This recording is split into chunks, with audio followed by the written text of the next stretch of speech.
Here's the truth. Right. 3.5 years ago, I quit my job, despite the fact that I'd never actually done stand-up or seen it live or on TV before. It was so stressful because at the end you send it away, and then 8 weeks later they'll either tell you you've met the requirements or you have to leave the country in 14 days.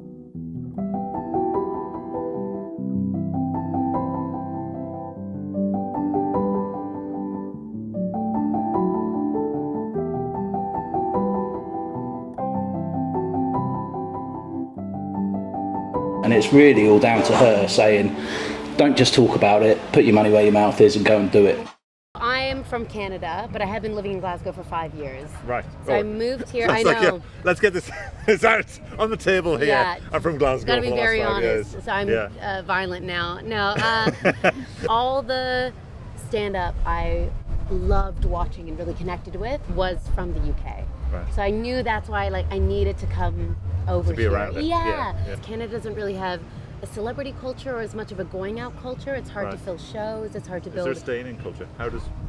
Why do they? I don't know. I think it's because it's so cold during the winter that we kind of keep this mindset.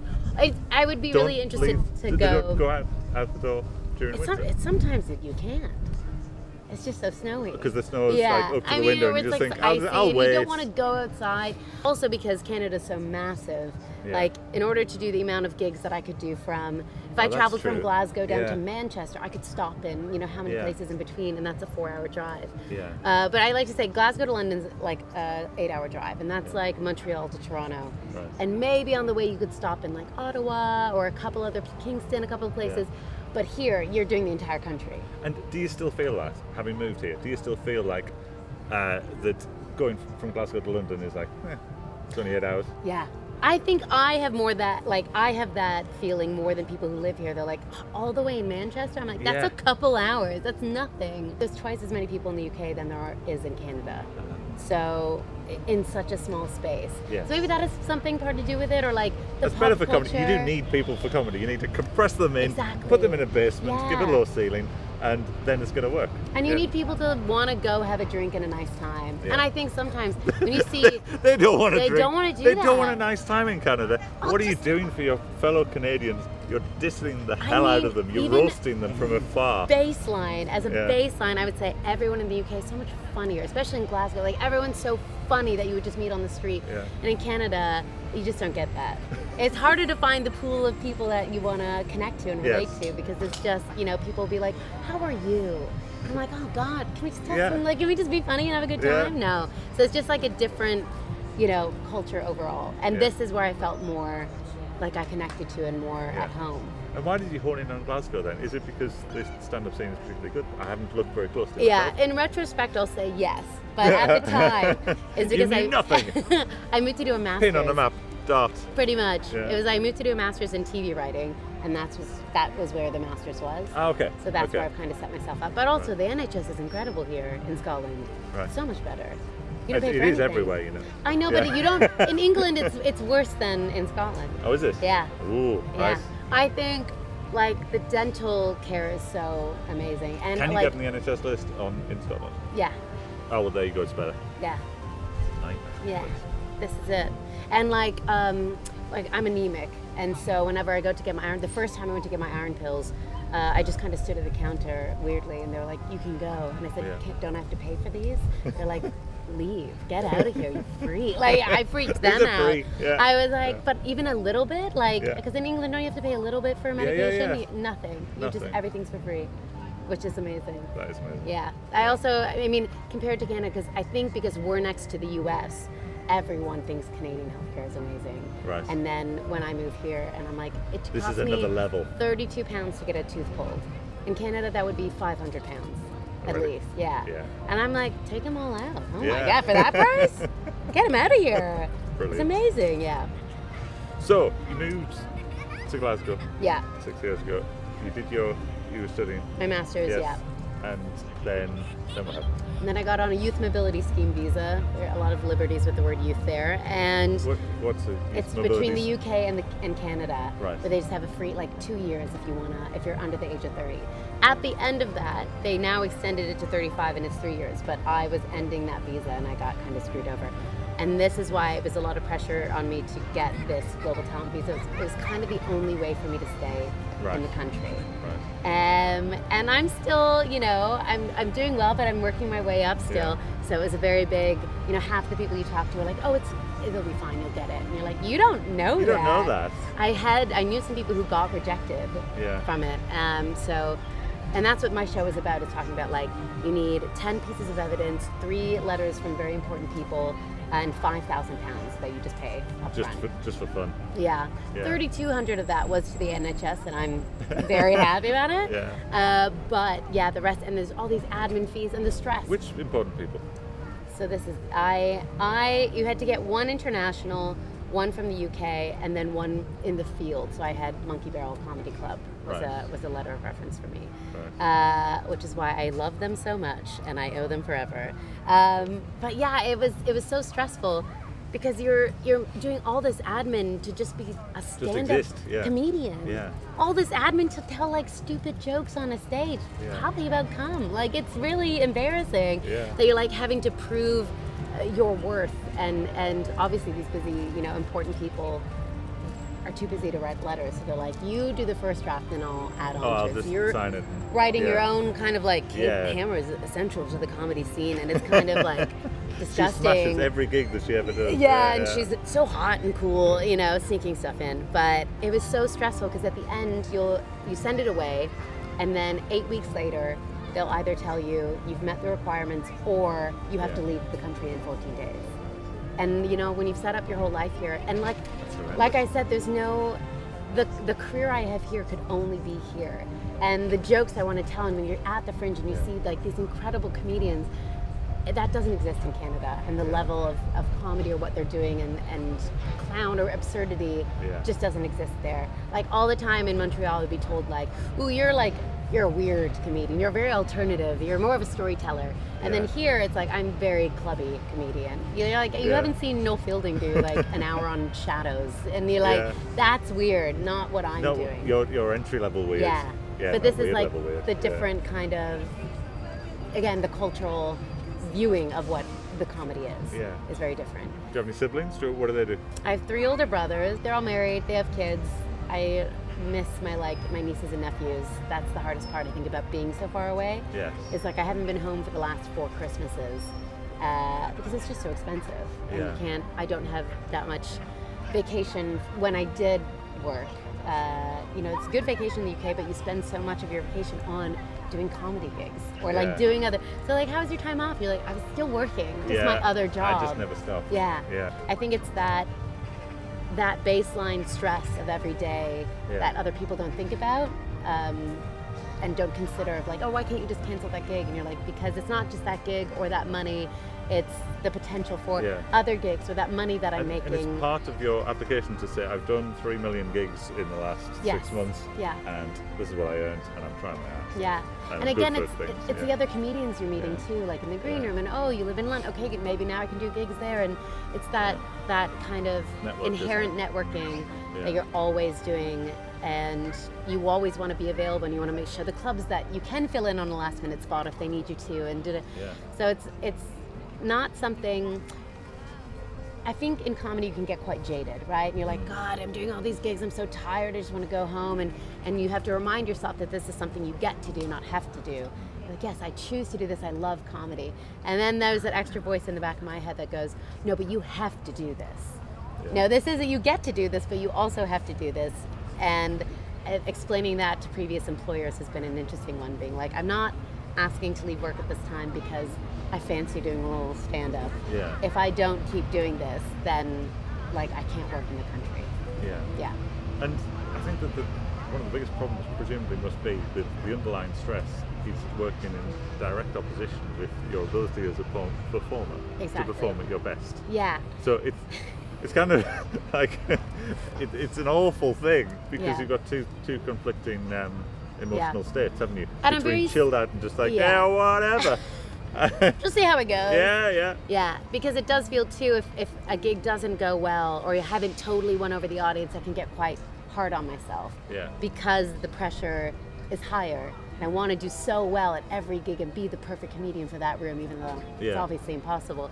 But yeah, part of it is because I want to be good at what I'm doing. Yeah. But the other part is, if I don't do well at that gig, then I might not get booked again. Or, you know, it's that knock-on effect that you can kind of get in your head about and get hard on yourself. Yeah. You know, John Cleese is always funniest when he was getting a divorce. There's maybe it is making me funnier under like constant duress. I'll say my gut health doesn't love it.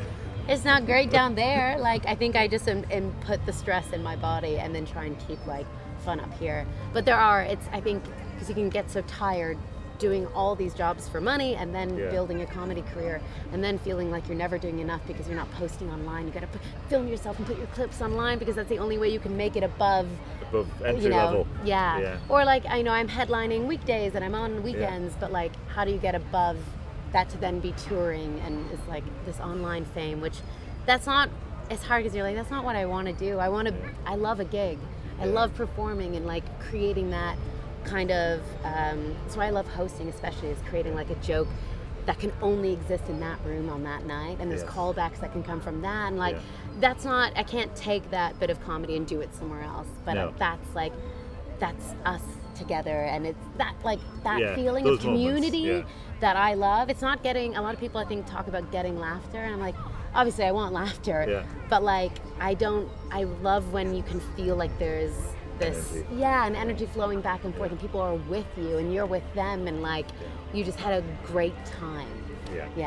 I suppose that's one of the challenges, isn't it, that sometimes it's not your fault, but it's the time of the gig or it's the state of the people. Sometimes they're jaded and it's the 5th gig of the day and you have to work so much harder to bring them to a state.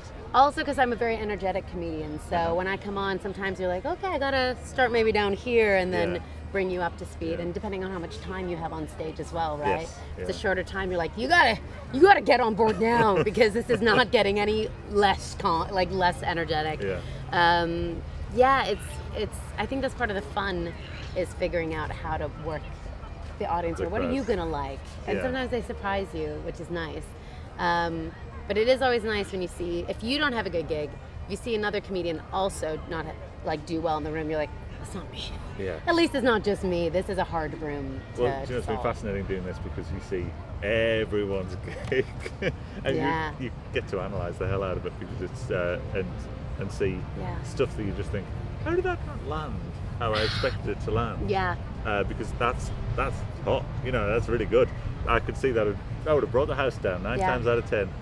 Didn't land today, but on we go. And is it the way you said it or the way the person is dressed? Like, there's all these little variables that I think you as an audience, when you're watching a gig, you don't know you're recognizing it. But again, being a female comedian, there is a lot of like, okay, I'm gonna have to come on and dispel your subconscious thoughts about maybe what you expect from a female comedian to be talking about or the way they're going to be acting.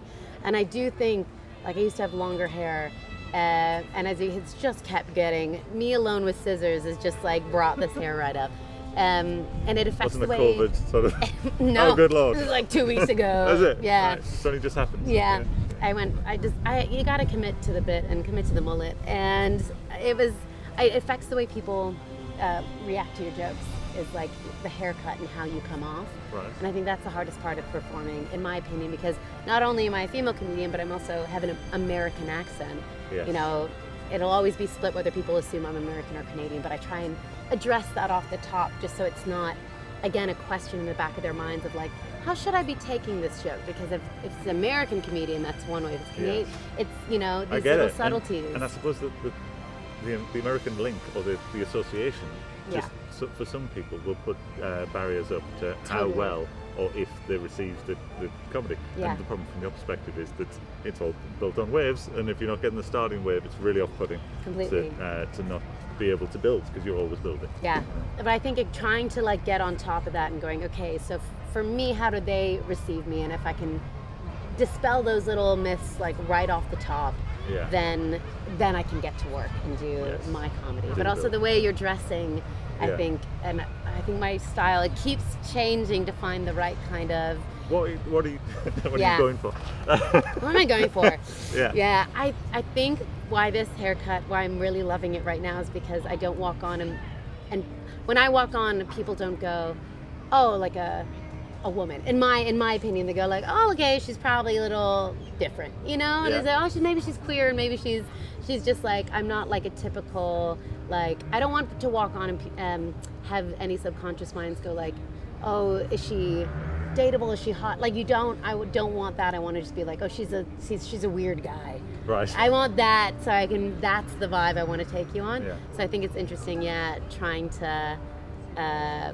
trying to navigate that of like, which sounds weird and also quite egotistical of me to be like, I don't want people to think I'm hot when I'm on stage, because they will. But it is a factor. You're like, don't think that, because that's not funny. I don't want to be, that's not me. That's not, I'm not going to be like, Catherine Ryan can wear these like amazing, look stunning on stage. Like, that's not my style. And so I need to like come on in a way that people go like, okay, this is not that. This is something else that maybe I'm going to lean forward to and listen to and I figure suppose out. that's interesting. Yeah, you start weird and build into an energetic performance that is, brings everyone on board. Hopefully. So, but I get it. I get the like. If your typecast doesn't match the performance, then how can you? Well, you just got less chance of getting the synergy that you're actually aiming for. Yeah, I get away with yelling a lot on stage. Do you? Because I think I'm not, I don't come off as like I could actually beat anyone up. I'm just like, so if I'm like getting fake angry, that will land. But then you see other like male comedians try and do that, and it doesn't. You're like, it's because you're a tall because guy. you look like you could. Yeah, it's too real. Well, I've never been heckled, and I think it's this mild bouncer dad combo thing of like, well, you It's wouldn't. a shirt too. Is it? Yeah. Is that off-putting? That's a friendly shirt. You wouldn't heckle a friendly person. No. Yeah. I think that you're like, oh, this guy's chill. Yeah. Yeah. Red shoes. Yeah. Red shoes. Yeah. Probably. Bald. He's going through enough. Don't give him a hard time. Seeing your peers as well, just trying to figure out comedy. Yeah. You're it's also hard enough anyway, isn't it? Yes. That's the other thing that people don't appreciate, and I suppose that's what I wanted to do with this, is to show pain and suffering. Your shit's ideal. It's exactly what I'm looking for. Honestly. Like the struggles of what people go through. Yeah. Because from most people's perspective, they come, they watch the show, they see a thing, everyone's all upbeat and trying to make a good show. But there's a lot goes on. And this is it. I think like for where I am, I'm making enough money to live off comedy, and it blows my mind. I'm so thankful for it. I'm really lucky, and I'm so happy about that. And obviously, I want to make it a little bit more comfortable. Progress up the ranks. Yeah. But I think that's the most important thing, is that in Canada, at the level I'm at, like that wouldn't pay for the bills. It wouldn't. Like you couldn't get enough gigs. There's just not the same comedy infrastructure there as there is here. Yeah. So if I do suddenly they decide I'm not making enough money and I get deported, this is the thing, is like, it's not only like, oh, I have to restart. It's like I would have to have a completely different life. Yes. This, like, being here is, that dream of, oh, ever since I was little, I loved performing. I always wanted, I didn't know, do you want to be an actor? Do you want to do this? But it's like, I love entertaining and making those connections. And that is not a possibility where I grew up and where I'm from. Like, that's only possible here. And not only possible, but like, I love, like, the comedy scene here is just so good and beautiful, and it challenges you to be better and funnier than the very funny people in the audience. And I think that's the stress of, like, it's not just, oh, did I make it or not, or am I good enough to stay here? It's like, this is the only place I could be doing this in the world. Yeah. And if that gets, taken away, I'll be like, I guess, a funny guy in an office. I think I'd be pretty good at that. Do you know, I thought we were going to end on a high, but you sunk it. No, but the good part is that I am here, and I am doing it, and I'm so lucky to be like getting the gigs that I am, and it feels fun being on this cusp of like, oh, I'm doing it, I am making enough money, and great. If I start reaching out for gigs, that could be something. Yeah. And having the time and not getting a job and investing in yourself, I think as a comedian, and believing you can do it, it is that exciting like thing, and that's the best bit. When you look back when you're 90, Yes. you'll be like, that was the fun time. I think that's the best part, actually. That's a really good point, is because I think even people that are more successful than me, I think don't think they are, or they're not successful enough. Yeah. Like They always they're think. like, we're not there yet. And it's like, Yeah. you're selling out these huge theaters. Yeah. But there was a moment last week when I'm starting a new panel show in September at the Stand in Glasgow, and we're booking people for it.